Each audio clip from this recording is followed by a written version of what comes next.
ఇప్పటి వరకు సర్వేనే జరగలే ఈ రాష్ట్ర జనాభా విషయంలో. దేన్ని ఆధారం చేసుకొని మీరు మాట్లాడుతూ ఉన్నారు? ఊహాజనిత సంఖ్యలతో పోల్చుకుంటూ మీరు మాట్లాడుతూ ఉన్నారు. మేము గట్టిగా చెప్తా ఉన్నాము, ఇది అధికారిక శాస్త్రీయబద్ధంగా జరిగిన సర్వే. నేను ఈ రాష్ట్రంలో ఉన్న బీసీ సంఘాలకి, బీసీ నాయకులకు చెప్తా ఉన్నాను, రాజకీయ నాయకులు ఉచ్చులో పడొద్దు మీరు. ఇది మొదటిసారిగా కాంగ్రెస్ పార్టీ సాహసోపేతంగా తీసుకున్న నిర్ణయం. ఇది మన జనాభా శాతం అధికారికంగా వ్యక్తపరిచినట్టు సందర్భం. ఇది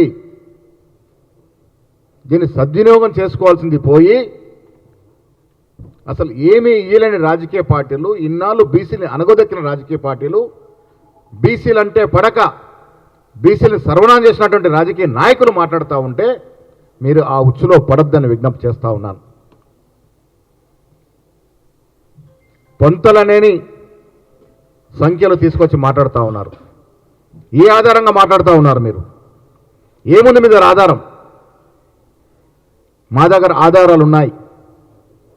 స్పష్టంగా జాగ్రత్తగా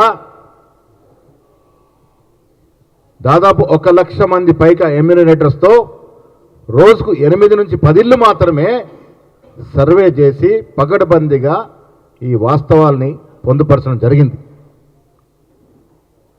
ఏవో మాటలు చెప్పి దీన్ని నీరుగార్చే ప్రయత్నం ఏదైతే చేస్తూ ఉన్నారో దీన్ని మేము ఖండిస్తూ ఉన్నాం.